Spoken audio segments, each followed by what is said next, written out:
Assalamualaikum warahmatullahi wabarakatuh. Untuk video kali ini sebenarnya hampir sama dengan video yang sebelumnya, cuma nanti ibu akan agak sedikit mengubah topologinya. Di sini untuk IP dari ISP masih sama 192.168.3.1. Kemudian ETH1 nya kita tidak perlu menyeting IP karena ini akan kita setting sebagai DHCP client dari si ISP. Kemudian untuk ETH2 nanti akan kita setting sebagai DHCP server, artinya dia nanti akan memberikan IP secara otomatis ke klien, yang mana IP-nya misal dibedakan aja 10.1/24. Nah, nanti untuk klien 1 ini IP-nya adalah DHCP, berarti nanti otomatis mendapatkan IP dari si ETH2. Nah, langsung saja caranya bagaimana. Kita seperti biasa kita masuk ke Winbox-nya terlebih dahulu. Kemudian karena ini konfigurasi yang berbeda, ibu akan mereset sama seperti tadi.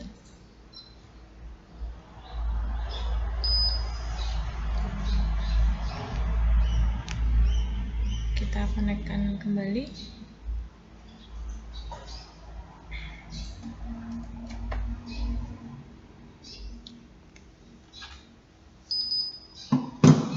Ya, kalau sudah pip 2 kali artinya berarti mikrotiknya sudah mulai menyala kembali. Kita refresh, kita klik bagian MAC address-nya, kita pilih connect. Nah, kita cek IP address-nya kosong ya, berarti ini sudah bersih. Kita tutup semuanya. Nah, untuk membuat topologi seperti ini berarti kita harus mengarahkan si ETH1 untuk menjadi DHCP client terlebih dahulu. Caranya tinggal di IP DHCP client, kemudian kita tambahkan interface-nya adalah Ether1. Kita apply, kemudian di OK. Nah, langsung dapat IP address-nya 3.7.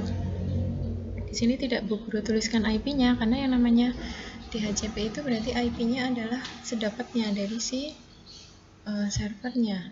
Kebetulan di sini dapatnya adalah 3.7. Kita cek ping 888. Ya, langsung bisa connect dengan si Google. Tidak perlu setting IP karena kita hanya mengarahkan dia menjadi si IP DHCP client saja. Kemudian untuk yang kedua, kita setting ETH2-nya 10.1, masuk ke IP, kemudian address. Nah, ini yang didapat tadi yang 3.7 DHCP. D ini artinya DHCP otomatis. Nah, ini kita tambahkan 192.168.10.1/24 untuk ETH2. Jangan lupa di apply, kemudian di OK. Nah, kemudian yang selanjutnya seperti biasa tadi kita masuk ke firewall dulu. NAT-nya kita arahkan seperti yang sebelumnya. Di sini source NAT, out interface-nya berarti masih sama, yaitu ETH1. Action-nya adalah squared, kemudian di apply, kemudian OK.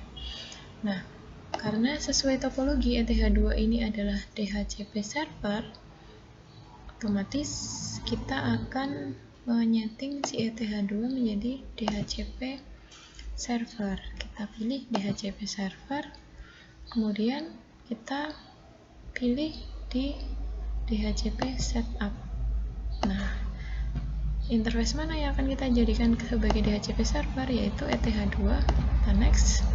Network-nya 10.0, kita next saja. Ini 10.1 sesuai IP-nya. Nah, ini rank-nya adalah pool yang akan kita berikan ke klien itu adalah 10.2 sampai misal ibu batasi hanya saja, 10.2. Berarti hanya ada 2, 3, 4, 5. Hanya ada 4 PC yang bisa terkoneksi secara bersamaan. Lebih dari itu tidak bisa. Kita next. Atau kalau mau dibikin full, yang apa 2.254 terus sampai 25. DNS servernya, dan kita next. Nah, kalau sudah seperti ini, kita cek apakah kliennya sudah bisa. Saya buka YouTube kembali.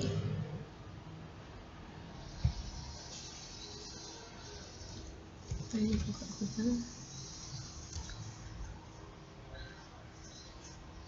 Tidak bisa, karena apa? Karena kita belum mengarahkan ke klien.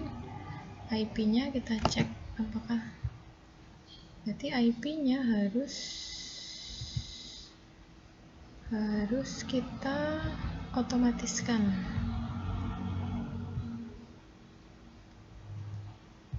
Nah, ini kita klik.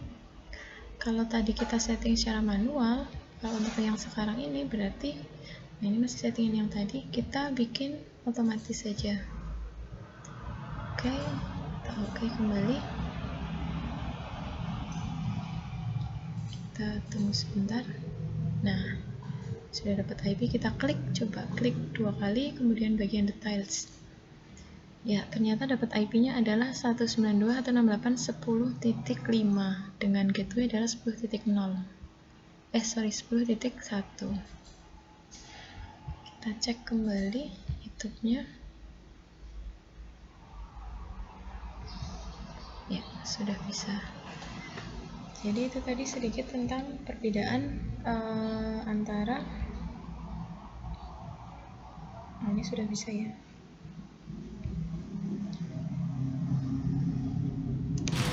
Dan Clearman 3-in-1. Perbedaan antara yang tadinya ETH satunya kita bikin statik, kemudian client satunya juga kita bikin statik atau manual. Nah, untuk yang video tutorial kali ini, yang tadi sebelumnya atau yang kita setting barusan adalah kita jadikan sebagai DHCP client ETH1 dan di client 1. Seperti itu dulu tutorial kali ini. Mudah-mudahan bermanfaat. Assalamualaikum warahmatullahi wabarakatuh.